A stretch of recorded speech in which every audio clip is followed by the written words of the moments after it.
TV, fridge या फिर car, airlines ticket से लेकर फोन बिल और इंश्योरेंस का भुगतान, हर नागरिक एक कंज्यूमर है। आप कोई ना कोई प्रोडक्ट और सर्विस खरीदते रहते हैं। जब आप खरीदने जाते हैं तब तो सब कुछ गुडी गुडी रहता है, लेकिन जैसे कंज्यूमर को किसी भी कंपनी से शिकायत आती है तो कंपनियों से समाधान हासिल करना कंज्यूमर के लिए जंग बन जाती है। शिकायतों की सुनवाई के मैकेनिज्म से लेकर कंज्यूमर अधिकार में किस तरह के सुधार की जरूरत है, सरकार क्या कर रही है, इस पर बात करने के लिए आज मेरे साथ हैं खास मेहमान, कंज्यूमर अफेयर सचिव हेम पांडे। मिस्टर पांडे, बहुत स्वागत है। सबसे बड़ी बात तो ये है कि करीब 30 साल बाद 1986 के कंज्यूमर प्रोटेक्शन एक्ट को अब बदलने की तैयारी है, ड्राफ्ट तैयार है और कुछ ऐसे चीजें आप लेकर आ रहे हैं कि कंज्यूमर ज्यादा सशक्त बनेगा। तो मुझे बताइए कि आप लोगों का विजन क्या है कंज्यूमर अधिकारों को लेकर। धन्यवाद प्रियंका जी, मुझे आज यहाँ पर कंज्यूमर सशक्तिकरण के बारे में आपने मौका दिया है बोलने को। सबसे पहले आपने एक्ट के बारे में कहा है। 1986 का जो हमारा एक्ट है उसमें बदलाव की जरूरत है, बहुत आवश्यक है, क्योंकि 91 में हमारी इकोनॉमी खुली है और खुल रही है, तो उसके साथ साथ बहुत परिवर्तन आए हुए हैं। और तो हमारा जो 1986 का जो एक्ट है, कंज्यूमर प्रोटेक्शन एक्ट, उसको कंज्यूमर प्रोटेक्शन बिल के हिसाब से 2015 में लोकसभा में पेश किया गया है। और आपने ठीक कहा, स्टैंडिंग कमेटी में भी ये जा चुका है, स्टैंडिंग कमेटी की रिकमेंडेशंस और सब मिलके अब फिर ये सरकार के पास आया है और सरकार बहुत जल्दी ही इसको फिर से पार्लियामेंट में ले जाएगी जिससे कि ये एक्ट बन सके। और उसमें काफी ऐसी चीजें हैं, जैसे आपने शुरू ही कहा कि भाई मोबाइल फोन से पेमेंट, मोबाइल ऑनलाइन बहुत सी चीजें अब हम खरीदने बेचने लगे हैं। तो ये 86 में नहीं था, जिसको ई कॉमर्स या ऑनलाइन कॉमर्स कहते हैं।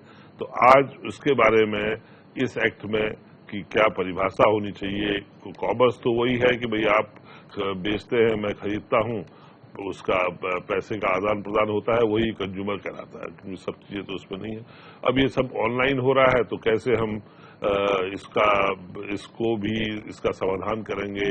अगर कंज्यूमर को ठीक फेयर प्रोडक्ट नहीं मिला, उचित दाम पे नहीं मिला, तो इसमें कहाँ शिकायत कर सकते हैं, कैसे समाधान हो सकता है, ये सब चीजें। आपने वही पॉइंट उठाया जो मैं जिस पर क्लैरिटी आपसे मांगूंगी। ई कॉमर्स बिल्कुल नया है और इसे हम नया बोलते बोलते अब ये भी कुछ हद तक पुराना हो गया है, और इसे लेकर के कंज्यूमर के अधिकार क्या है, एक क्लैरिटी की कमी रही है, क्योंकि हमारा जो उपभोक्ता कानून है वो इसमें कुछ ज्यादा रोल नहीं निभा पा रहा था। तो ई कॉमर्स पर आप लोगों की नजर किस तरह से है? देखिए, मैं तो पहले ई कॉमर्स का स्वागत करूंगा।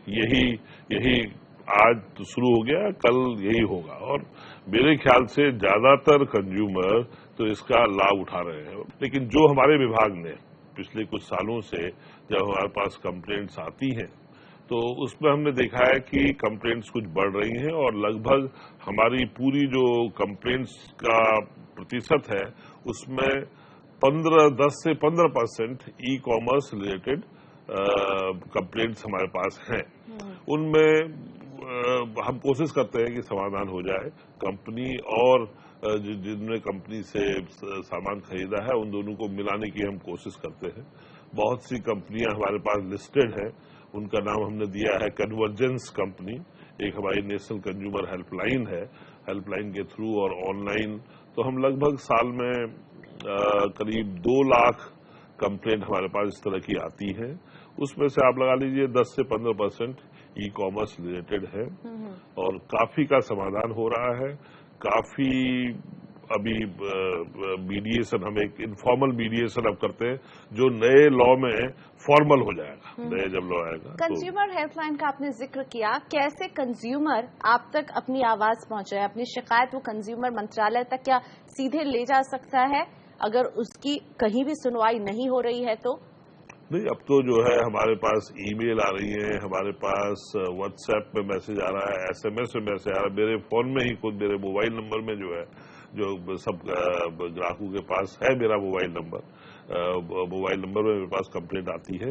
इसके अलावा हमारी जो नेशनल कंज्यूमर हेल्पलाइन है 1800 11 4000, उस नेशनल कंज्यूमर हेल्पलाइन की भी हमने आज अभी जो 14 लाइनें हमारी सिर्फ थी, अब उनको बढ़ा के हमने 60 लाइन्स कर दिया है।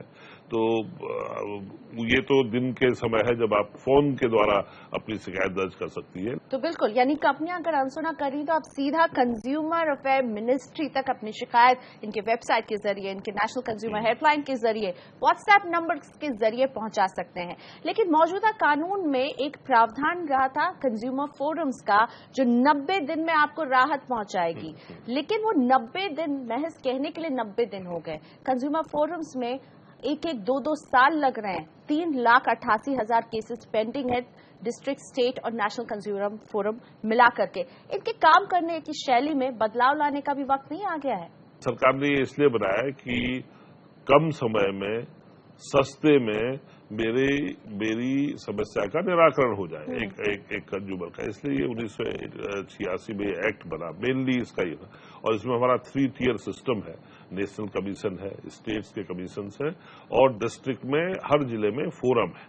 तो लेकिन ये कम समय का तो सर मखौल उड़ रहा है, क्योंकि हमारे पास कंज्यूमर लगातार लिखते हैं कि वो 1-2 साल तारीख का ही इंतजार कर देते हैं। कंपनियां पेश नहीं होती है, आती नहीं है उन्हें, और अगर मुआवजा दिया जाता है कंपनियों को कि आपको ये मुआवजा अदा करना है कंज्यूमर को, ऐसे भी मामले आए हैं कि कंपनियां उनकी भी अनदेखी कर देती है, अपील करती रहेगी। हाँ, ये कुछ हद तक ठीक है। अब देखिए हमारे देश में लगभग 4.4 मिलियन, मतलब 44 लाख मामले जब से ये 3 टियर सिस्टम हुआ है दाखिल हुए हैं। और उसमें से आज आपने फिगर बताई 3,97,000 87,000, तो करीब मोटा मान लीजिए 4 लाख केस अभी भी पेंडिंग हैं। और जो आपने ये भी ठीक कहा कि 90 दिन में ये हो जाने चाहिए। इनफैक्ट मैं तो चाहूंगा कि पहली ही हियरिंग में इनको जो है निराकरण कर देना चाहिए, क्योंकि कोई बहुत बड़ा वो नहीं होता है। और हमारी टेंडेंसी कि हम वकील के थ्रू इसको करवाएं, ये सब नहीं होना चाहिए। उसके लिए तो फॉर्मल कोर्ट्स हैं ही। ये एक ऐसा सिस्टम था। तो हमारा हमेशा अनुरोध रहा है, राज्य सरकारों को भी हम कहते हैं भारत सरकार की ओर से, कि जो है वहां पर हम जो काम करें वो जितना जल्दी निराकरण हो जाए। ये क्वासी जुडिशियल फंक्शन है, इसमें कोई खास लंबा चौड़ा ऑर्डर लिखने की जरूरत नहीं है। अगर आपको कंज्यूमर की शिकायत सही नजर आ रही है और कंपनी उसको मान रही है, तो वहीं पर जो है कभी कभी कंपनियां या कभी कभी कुछ टेढ़े बेड़े हो जाते हैं। मैं ये नहीं मानता कि 4 लाख केस टेढ़े बेड़े होंगे, उसमें देरी जरूर हो रही है। कहीं हमारी करीब 2-250 देरी की बात आप बिल्कुल मुझसे, आप इससे नहीं, 200-250 वैकेंसीज भी हैं बिल्कुल, और ये सब चीजें हैं। तो कुछ और दुरुस्त करना पड़ेगा। कि देखिए अच्छे काम करने का तो हमेशा हमारा सबका वो रहता ही है, तो और इम्प्रूव करेंगे। बट कुछ बेसिक चीजें हमें बदलनी होंगी कि ये वो लंबा चौड़ा कोर्ट के और तारीख दे करके। इस नए कानून में क्या इससे कुछ छुट्टी मिलेगी? इस तरफ की कुछ नए कानून में एक चीज है कि जो मीडिएशन जो अभी तक हम इनफॉर्मली कर रहे हैं, मैंने कहा कि 2 लाख हमारे पास जो कंप्लेंट आती है वो हम क्या करते हैं कि मीडिएशन ही करते हैं इनफॉर्मल वे में। अब डिस्ट्रिक्ट फोरम को पहले सुनने से पहले, एक शिकायत सुनने से पहले एक मीडिएशन का एक वहां पर ये दिया कि भाई पहले आपस में बातचीत करके ये तय हो सकता है तो अच्छा है, हम फॉर्मल वहां पर वो भी केस भी न करें उसमें। अभी तक भी था मीडिएशन, लेकिन वो फेल हो रहा था। मीडिएशन अभी तक कर नहीं रहे थे, हो नहीं रहा था। हम ही करते हैं भारत सरकार में, और थोड़ा सा ये जो नेशनल कंज्यूमर लाइन के माध्यम से जो हमारे पास आते हैं। लेकिन अब एक सीरियस सोच है कि डिस्ट्रिक्ट फोरम में जाने से पहले मीडिएशन का रास्ता कंज्यूमर को दिया जाएगा। आपने खुद का इंफ्रास्ट्रक्चर दुरुस्त करने की जरूरत है। जस्टिस अर्जित पसायत ने एक अपनी रिपोर्ट बनाई और सबमिट की है, जिसमें बता रहे हैं कि बेसिक इंफ्रास्ट्रक्चर जो आपके ये डिस्ट्रिक्ट फोरम, स्टेट फोरम्स और national consumer forums, national consumer forum तो एक ही है लेकिन स्टेट और डिस्ट्रिक्ट में नहीं दिखता है। यहाँ तक कि कहीं कहीं इंटरनेट सुविधा भी नहीं है। डिस्ट्रिक्ट फोरम को थोड़ा विजिबल होना पड़ेगा। इसके लिए हमने फिर राज्य सरकारों को कहा है कि और विजिबिलिटी बढ़ाएं, और जैसे जिला कलेक्टर के जो ऑफिस होते हैं, जो जिले में वही सबसे ज्यादा जाया जाता है, वहां पर वहां पर और हम विज्ञापन लगाएं कि भाई कहां पर से फोरम काम कर रहा है, क्या ये कर सकता है। और हमारा खुद कमी रह गई है, खुद हमारा जो जागो ग्राहक जागो वाला जो हमारा स्लोगन है वो काफी सशक्त है, और उसका अगर फायदा उठाए उपभोक्ता तो उससे काफी इंफॉर्मेशन मिलती है। पर मैं ये जरूर मानूंगा कि हमें और इम्प्रूव करने की जरूरत है। वो every walk of life why उपभोक्ता ओनली, मतलब सभी को जो है हमें कमर कसनी है। इम्प्रूवमेंट की गुंजाइश हमेशा रहती और है। बहुत जगह मैं कभी मानूंगा ही नहीं कि ये 100% ठीक है। नया बिल जो है वो पेनल्टी की बात कर रहा है कि वो सजा का प्रावधान उसमें होगा कंपनियों की मनमानी से लेकर के विज्ञापनों पर और सेलिब्रिटी इंडोर्समेंट पर। पर हेम जी, आपको नहीं लगता सजा, डंडा तो आप दिखा रहे हैं कि सजा देंगे, पेनल्टी वसूलेंगे आपसे, लेकिन जो सब स्टैंडर्ड प्रोडक्ट बेच रहे हैं उन पर किस तरह से शिकंजा कसा जाएगा? हाँ, ये बहुत एरिया ऑफ कंसर्न है। हमें ब्लाइंडली कॉपी नहीं करना चाहिए, और इसीलिए कंपनीज को तो सतर्क होना ही चाहिए, क्योंकि अल्टीमेटली ओपन इकोनॉमी है, कंपटीशन का समय है। तो अगर आपका प्रोडक्ट इंफीरियर क्वालिटी का होगा तो उपभोक्ता समझेगा ही, और साथ ही साथ उपभोक्ताओं को भी ये जरूरी है कि हम ये चीजें शेयर करें। वो जिस तरह का प्रोडक्ट मैन्युफैक्चर कर रहे हैं उस पर भी आप लोग कुछ काम कर रहे हैं कि उस पर भी देखा जाए कि सही क्वालिटी मिल रही हो कंज्यूमर्स को? देखो, हमारा उपभोक्ता मामले का विभाग है। मैं तो कहूंगा इसका तो उपभोक्ता सशक्तिकरण विभाग है, मैं कहूंगा वो ज्यादा बेटर है कि उपभोक्ता को एम्पावरमेंट करने का। और हमारी ओर से उपभोक्ता के बिहाफ में हम एडवाइजरीज सबको देते रहते हैं। इनफैक्ट रिसेंटली हमने बहुत सी कंपनियों को बुलाया भी था, एक मीटिंग की, और अब हम ये भी कोशिश कर रहे हैं, हमारे माननीय मंत्री ने भी कहा है कि हम अब एक उपभोक्ता मेला पहले दिल्ली में करेंगे, जहां पर की कंपनी के लोग भी आएंगे और उपभोक्ता भी जो उत्सुक जिनको इंटरेस्ट होगा वो आए और अपनी शिकायतें वहां पर, अगर उनकी कोई पेंडिंग शिकायत है, दर्ज कराएं। और कंपनी भी तो सामने जो है कोशिश करेंगे। और अगर हमारे यहाँ नेशनल कैपिटल में ये सक्सेसफुल रहा, अच्छा रिस्पॉन्स रहा, तो हम राज्यों से भी कहेंगे अपने स्टेट कैपिटल में करें, और इम्पोर्टेंट सिटीज, टाउन्स, आप आमने सामने करेंगे कंज्यूमर्स जो कि हम वैसे तो ऑनलाइन बिजनेस चल रही है तो ऑनलाइन सोल्यूशन भी होने चाहिए, लेकिन एक मौका आ जाता है जब हम आमने सामने हम देखें प्रोडक्ट को, और बहुत से प्रोडक्ट तो ऑनलाइन खरीदना बेचना नहीं हो रहा है। तो सामने अगर मेरी शिकायत का समाधान कोई कंपनी कर दे तो इससे बढ़िया कंपनियां आपका साथ देंगी, आएंगी। इसमें क्या वो बड़ी कंपनियां, एमएनसी कंपनियां जो प्रोडक्ट बेचती हैं भारत में? हमारी पांच इंडस्ट्री बिजनेस एसोसिएशन से हमारा MOU है, और हमने उनसे बात की है, उन्होंने बहुत इसका स्वागत किया है। तो उपभोक्ता और कंपनियां आपस में मिल पाए, ऐसा प्लेटफॉर्म हो which is owned, run and driven by both of them.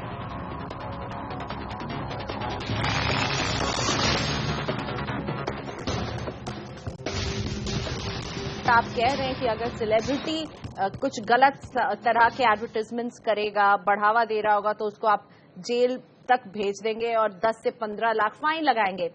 लेकिन एक नामी चेहरा है बाबा रामदेव, जो अपना प्रोडक्ट बेच रहे हैं और उनके एडवर्टाइजमेंट सामने वाले ब्रांड को नीचा दिखाने में सीमाओं को लांघ रहे हैं। ASCII में जो एडवर्टाइजमेंट कोड है उसके कोई बेसिक भी वो नहीं फॉलो कर रहे हैं। उनके 17 विज्ञापन, ये खुद लोकसभा में INB मिनिस्टर राज्यवर्धन राठौर ने कहा है। इस तरह के विज्ञापनों का क्या, जो इस तरह के प्रोडक्ट बेच रहे हैं, इसमें तो सरकार के इंटरवेंशन की यहां जरूरत है। विज्ञापन जो भी दे सच बोले, मैं तो यही कहना चाहूंगा। और किसने कहा, कब क्या कहा, सोचना पड़ेगा। हम तो यही मानते हैं उपभोक्ता कि भाई जो सामने बोला जा रहा है वो सच है, 100% सच है। अब बोलने वाले को भी ये मेरे ख्याल से उनकी भी उतनी ही जिम्मेवारी है कि जो भी वो बोल रहे हो सोच समझ के और तथ्यों के साथ बोल रहे हैं। बाबा रामदेव खुद अपने प्रोडक्ट के ब्रांड एम्बेसडर है, और वो अगर आके ऐसी बात टीवी में कहते हैं कि फला प्रोडक्ट से आपको बहुत नुकसान हो रहा है और मेरे प्रोडक्ट में सब कुछ अच्छा है, तो वो भी तो ब्रांड एम्बेसडर के लिस्ट में आएंगे। हाँ देखिए, व्यक्ति विशेष पे नहीं जाते हैं। मैं ये चाहूंगा कि वो जो भी कह रहे हों, जो भी उसकी जांच आप करेंगे? हमारे जो जो रेगुलेटर हैं, इसमें एडवर्टाइजिंग के जो रेगुलेटर हैं, वो निश्चय इसको देखेंगे, देख रहे होंगे। लेकिन वो एडवर्टाइजिंग रेगुलेटर का तो काम है, वो देख के बता रहा है कि ये एडवर्टाइजिंग कोड के मुताबिक नहीं है। अब सरकार को नहीं इसमें कुछ कदम उठाना चाहिए कि इस तरह के विज्ञापन कहीं ना कहीं भ्रामक भी होते हैं? हाँ, इसीलिए तो हम कह रहे हैं जागो ग्राहक जागो। उपभोक्ता सशक्तिकरण विभाग हमारा ये चाहेगा कि जितना जागरूक ग्राहक होगा, जितना अवेयर ग्राहक होगा, मेरे ख्याल से अगर ऐसा कोई भ्रामक विज्ञापन या कोई गलत तथ्य बता रहा है, और अगर ग्राहक सब आपस में मिल करके, क्योंकि बहुत हम लोगों में ये होता है कि भाई आज मेरे साथ कोई बेईमानी हुई तो मैं दूसरे को नहीं बताता हूँ, मैं सोचता हूँ कि भैया उसके साथ भी बेईमानी हो जाए तब आपस में बात करेंगे। ये गलत बात। एक्शन सूट का अधिकार कब मिलेगा भारतीय कंज्यूमर्स को? इसलिए नए एक्ट में ये भी प्रावधान किया गया है, कभी कभी हम ग्रुप ऑफ कंज्यूमर्स के लिए भी सुओ मोटू भी हम जो है केस उसमें फाइल किया जा सकता है। सेंट्रल कंज्यूमर प्रोटेक्शन अथॉरिटी बनाने की बात है। तो अब देखते हैं, अभी तो ये सब विचाराधीन है, तो मेरे ख्याल से ये सब इम्प्रूवमेंट्स लॉ में होंगे। पर लॉ बनाना, रेगुलेशन बनाना ही एक वो नहीं है, अंत नहीं है, वो एक माइलस्टोन है, बिगिनिंग है। और अगर हम सब लोग मिलकर काम करेंगे, और यहाँ पर मैं और जोर दूंगा उपभोक्ता के लिए, उपभोक्ता अगर एकजुट हों और जागरूक हों तो मेरे ख्याल से, और कंपनियां भी अपने को उपभोक्ता समझें, क्योंकि वो भी उपभोक्ता हैं, वो भी कोई न कोई प्रोडक्ट और सर्विस यूज करते हैं। तो सिर्फ ये नहीं कि भैया मेरा सामान, मेरा बॉटम लाइन ठीक हो गई और मैं अपना, वो सही नहीं है। हमें भी अपना प्रोडक्ट इम्प्रूवमेंट उपभोक्ता को, एंड तभी जो है उपभोक्ता कैन बी किंग। उपभोक्ता को किंग बना रहे हैं, लेकिन दाल तो बहुत महंगी मिल रही है। आपका ही मंत्रालय देख रहा है, दाल जो है 150 से 175 है, रिटेल में बिक रही है। होलसेल में हर दिन कंज्यूमर अखबारों में पढ़ रहा है कि होलसेल में नीचे आ गई है कीमत 75 से 90, लेकिन वो जब दुकान पहुंच रहा है तो 150 रुपए अदा कर रहा है। नहीं, अब देखिए दाल के मामले में तो मैं तो लगभग सचिव दाल ही बन गया हूँ आजकल। सुबह से शाम तक अब दालों का ही हमारी भी चिंता का कारण बना हुआ है। हम पता लगाने की कोशिश कर रहे हैं कि कैसे ये हो रहा है। विशेष करके जो दालें पैकेट में बिक रही है, और उसमें ये हमारी चिंता, मेरे ख्याल से इसमें भी कार्रवाई होगी। और कोई गलत काम अगर कर रहा हो तो ये हमारा अभी काफी सिरदर्द बना हुआ है कि होलसेल और रिटेल में जो ये विशेष करके पैकेज्ड उसमें कीमत कम हो। अरहर की दाल तो ऑलरेडी काफी तेजी से गिर रही है। उड़द अभी थोड़ा सा है, पर वो भी इस बार किसान काफी अच्छा पैदावार बढ़ेगी हमारी। तो मैंने कहा ना, फंडामेंटल डिमांड सप्लाई जब तक रहेगा, इसलिए सरकार ने निर्णय लिया है कि बफर बनाया जाए, और जो लोग अभी भी इस गैप का, इस डिमांड सप्लाई के गैप का अननेसेसरी फायदा उठाना चाहेंगे, उसके लिए सरकार ने काफी कदम उठाए हैं और भी उठाए जाएंगे। पर मेरे ख्याल से उसकी जरूरत नहीं पड़ेगी अगर हम सब लोग उपभोक्ता विभाग के अनुसार, तो मैं ये कह सकता हूं कि जागरूक रहें और हर स्तर पे। और तो दाल हम इस बार अच्छे दामों पे हमें मिलेगी।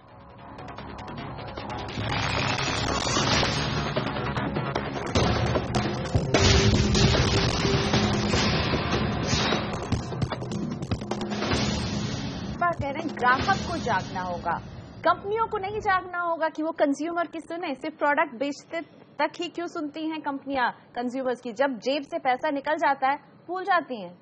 कंपनियां भी तो ग्राहक है, कंपनियों को हम ग्राहक क्यों नहीं? कंपनियां भी तो ग्राहक है, वो भी तो कहीं से रॉ मटेरियल लेती है। वो अगर अपने को कंज्यूमर समझे तो उनकी समझ में सब आ जाएगा। तो वो तो समझती नहीं, उन्हें लगता है हम बड़े हैं, हमारे पास पैसा आ गया। अब कंज्यूमर को उसको अगर शिकायत है तो वो उनको फोन करता रहे, मेल करता रहे। कंपनियों के लिए आप क्या कहना चाहेंगे? नहीं, मेरे ख्याल से अगर वो अपने को उपभोक्ता समझे जो है वो, तो कंपनी ऐसा नहीं करेगी। जो अपने को दोनों रोल अलग कर देंगे उनको समस्या होगी और अल्टीमेटली लॉन्ग रन में उनको नुकसान ही होगा मेरे ख्याल से। तो भाई उपभोक्ता को अगर आप साथ नहीं ले जाओगे तो आप जो काम करना चाह रहे हो वो तो होगा ही नहीं। तो उपभोक्ता को साथ लेके चलें, यही मेरे ख्याल से कंपनियों से अनुरोध है। और हम कब तक इस नए कानून को अब देखेंगे सर? ये चलते चलते ये आखिरी सवाल, 1 साल से चर्चा चल रही है। अगस्त 2015 में ये पेश हुआ लोकसभा में, अब स्टैंडिंग कमेटी के बदलाव के बाद सरकार के पास है। कब तक एक टाइमलाइन दे पाएंगे आप? जल्दी आ जाएगा। तो इंतजार जारी रहेगा। शुक्रिया हमसे बात करने के लिए। तो कंज्यूमर को तो हम कह रहे हैं जागो ग्राहक जागो, लेकिन कंपनियों को भी नींद से जागना होगा, अपने कंज्यूमर को सुनना होगा, क्योंकि कंज्यूमर मंत्रालय ने पूरी तैयारी कर ली है सशक्त कंज्यूमर बनाने की। नमस्कार।